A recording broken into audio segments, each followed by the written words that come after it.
18 মাসের দীর্ঘ নিরাপত্তা ভেঙে এক অবিশ্বাস্য পরিবর্তনের সাক্ষী হচ্ছে বাংলাদেশ।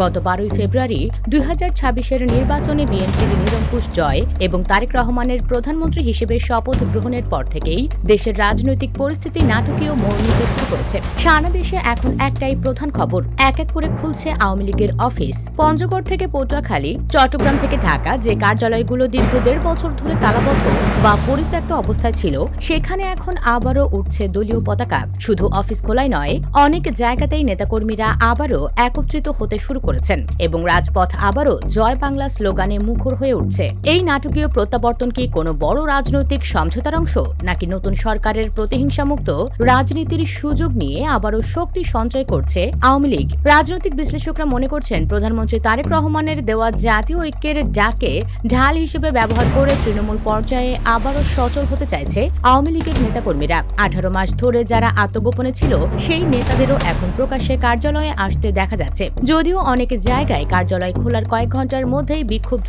জনতা বা ছাত্র দলের বাধার মুখে পড়তে হচ্ছে নেতাকর্মীদের, তবুও এই ফিরে আসার প্রবণতা সারা দেশে ছড়িয়ে পড়েছে। প্রশ্ন উঠেছে, তারেক রহমানের নতুন শাসনের শুরুতেই আওয়ামী লীগের এই নিঃশব্দে ফেরা কি বড় কোনো চ্যালেঞ্জের ইঙ্গিত দিচ্ছে? একদিকে বিএনপির বিজয় উল্লাস, অন্যদিকে জয় বাংলা স্লোগানে মুখর রাজপথ।